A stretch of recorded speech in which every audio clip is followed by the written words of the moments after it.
കാരണം ഞാൻ വന്ന സമയത്ത് നമ്മളെല്ലാം ഇൻസ്പെക്ഷൻ അഞ്ചരക്കണ്ടിയിൽ നിതിൻ രാജിന്റെ മരണത്തിന് പിന്നാലുള്ള പ്രതിഷേധത്തിന് അവിടെ തുടരുന്നുണ്ട്.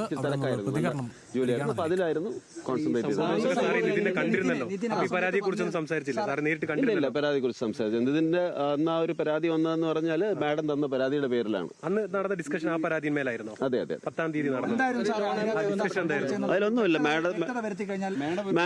മാഡത്തിന്റെ പരാതിയുണ്ട്. മാഡം വ്യക്തമായ പരാതി തന്നിരിക്കുന്നത്, അതിന്റെ പ്രൂഫ് എല്ലാം നമ്മൾ കൊടുത്തിട്ടുണ്ട്. സൈബർ സെല്ലിനും അറിയാം. സൈബർ സെല്ലിന് അറിയാൻ മീൻസ് എന്റെ ഒരു ഇതാണ്, കാരണം അത് കൊടുത്തിട്ടുള്ളതാണ്. അല്ല, അന്നേ ദിവസം കൊടുത്തിട്ടില്ലല്ലോ, 10-ാം തീയതി.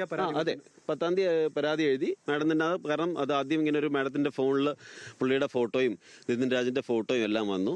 പിന്നെ അതിന്റെ ലോൺ എന്തോ എടുത്തു, അപ്പം കോൺസ്റ്റന്റ് ആയിട്ട് അടയ്ക്കണം. ഒരു ഭീഷണിയാണ് മാഡം പറഞ്ഞത്. അപ്പോൾ അത് വന്നു, മാഡം പരാതി തന്നു. ലോൺ ആപ്പിന്റെ ഭീഷണി അത് വ്യക്തമായിട്ടുണ്ട്. അത് വോയിസ് ക്ലിപ്പും എല്ലാം ഉണ്ടെന്ന് തോന്നുന്നു. പിന്നെ അത് അന്ന് നിതിൻ എങ്ങനെയാണ് റിയാക്ട് ചെയ്തത്? അതിന്റെ പരാതി പോയിരിക്കുന്നത് അന്ന് കുട്ടിയുടെ മരണത്തിന് ശേഷം രാത്രിയാണ് പരാതി. ഓക്കെ, അത് എനിക്ക് തോന്നുന്നു ഒന്ന് വ്യക്തതയ്ക്ക്. സാറിന്റെ ചേംബറിലായിരുന്നല്ലോ അധ്യാപികയും നിതിൻ ഉണ്ടായിരുന്നത്. എങ്ങനെയാണ് നിതിൻ ഈ കാര്യങ്ങളോടൊക്കെ റിയാക്ട് ചെയ്തത്? നിതിൻ ആദ്യം ഞാൻ മാഡത്തിന്റെ പേര് കൊടുത്തിട്ടില്ല എന്നാ പറഞ്ഞത്. പിന്നെ നമ്മൾ ചോദിച്ചപ്പോഴേ മാഡത്തിന്റെ 3 പേരുടെ റെഫറൻസ് നമ്പറാണ് കൊടുത്തതെന്ന് പറഞ്ഞു. അച്ഛൻ്റെതും അമ്മയുടേതും സഹോദരിയുടേതും. പേര് ചോദിച്ചപ്പോഴാണ് അച്ഛൻ്റെ പേര്, അമ്മയുടെ പേര് ലത എന്ന് പറഞ്ഞു. അപ്പം മാഡത്തിന്റെ പേര് ലതയാണ്. അപ്പം അതാണ് എല്ലാവർക്കും. മാഡം അപ്പം ഇമോഷണൽ ആവും ഡെഫിനറ്റ്ലി, നാച്ചുറലി. മാഡം പഠിപ്പിക്കുന്നതാണെന്നുള്ള ക്ലാസ് എടുക്കുന്നതാണ്. ഫസ്റ്റ് ഇയർ ഇതാണ് ബയോകെമിസ്ട്രി ഡിപ്പാർട്ട്മെന്റിൽ. അടുത്ത ബന്ധമായിരുന്നു അത് എനിക്കറിയില്ല, കാരണം നമ്മുടെ കോളേജല്ല, അത് മെഡിക്കൽ കോളേജാണ്. പക്ഷേ ഫസ്റ്റ് ഇയർ സർവീസിൽ മെഡിക്കലും ഡെന്റലും ഉൾപ്പെടുന്നു. അതിനുശേഷം നിതിൻ അവിടെ നിന്ന് വളരെ നിതിൻ അങ്ങനെയല്ല. നിതിൻ അത് ചെയ്ത് അത് അവസാനം എനിക്ക് തോന്നുന്നു നിതിനും തോന്നി. ഡെഫിനറ്റ്ലി അത് മാഡം ഇത്രയും പ്രൂഫ് കാണിക്കുന്നു. ഇതിന്റെ ഫോട്ടോയും സാധനവും എല്ലാം മൊബൈലിലുണ്ട്. മാഡത്തിന്റെ മൊബൈലില്ല. ഓക്കെ, പിന്നെ അല്ലാതെ കണ്ടിന്യൂസ് ആയിട്ട് മാഡത്തിന് കോൾസ് വന്നുകൊണ്ടിരിക്കുകയാണ്. അതുപോലെ എന്തോ മെസ്സേജ് ഫുൾ OTP അങ്ങനെയൊക്കെ വന്നുകൊണ്ടിരിക്കുകയാണ്. അപ്പൊ അത് ആ സമയത്ത് വിളിച്ചിരുന്നു, അവിടെ വെച്ചിട്ട് ചേംബറിൽ വെച്ചും സംസാരിച്ചു. അപ്പൊ അവര് മാഡത്തിന് കണ്ടിന്യൂസ് ആയിട്ട് ഇങ്ങനെ ത്രട്ടനിങ് ആണ്. ഇപ്പൊ അടയ്ക്കണം, അല്ലെങ്കിൽ അത് ബുദ്ധിമുട്ടാണ്. അധ്യാപകരുടെ ഭാഗത്ത് ആ സമയത്ത് ഏതെങ്കിലും തരത്തിൽ ഈ പറയുന്ന റാം അധ്യാപകൻ ആ സമയത്ത് ചേംബറിൽ ഉണ്ടായിരുന്നു? ഇല്ല. ഞങ്ങൾ ചേംബറിൽ ഉണ്ടായിരുന്നത് ഈ മാഡം, പിന്നെ മറ്റൊരു മാഡം ഉണ്ടായിരുന്നു അനാട്ടമി ഡിപ്പാർട്ട്മെന്റില്. പിന്നെ സംഗീത മാഡാണോ?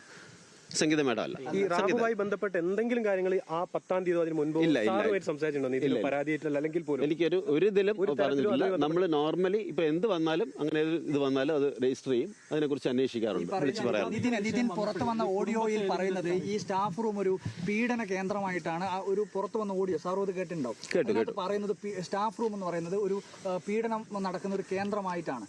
അങ്ങനെ എന്തെങ്കിലും തരത്തിലുള്ള സൂചനകളോ ഇല്ല, അങ്ങനെ സൂചനകളൊന്നും എനിക്ക് വന്നിട്ടില്ല. കുടുംബം പറയുന്നത് ഇപ്പോൾ ഇത്തരത്തിൽ അധ്യാപികയുടെ നമ്പറിലേക്കാണ് ഇത്തരം സന്ദേശങ്ങൾ വന്നിരുന്നതെങ്കിൽ എന്തുകൊണ്ട് കുടുംബത്തെ അറിയിച്ചില്ല? കുടുംബത്തെ ഇത്തരം ഒരു കാര്യം കോളേജിൽ നിന്ന് അറിയിച്ചില്ല എന്നുള്ള കാര്യമാണ്. അല്ല, കുടുംബത്തെ കോളേജിൽ നിന്ന് അറിയിച്ചായിരുന്നു, വിളിച്ചായിരുന്നു, ഫോൺ ചെയ്തു. ഈ ഇൻസിഡൻസ് നടന്നപ്പോൾ കാഷ്വാലിറ്റി തന്നെ ഫോൺ ചെയ്തിട്ടുണ്ട്. അല്ല, അതിനു മുമ്പ് ഫോൺ ചെയ്തിട്ടുണ്ട്. അതിന് മുമ്പ് ഫോൺ ചെയ്തു. ആ ഫോൺ സ്വിച്ച് ഓഫ് ആണ്. അതിന്റെ നമ്പേഴ്സും എല്ലാം പോലീസിന് കൊടുത്തിട്ടുണ്ട്. അതെ, ഫോൺ ഏൽപ്പിച്ചിട്ടാണ്.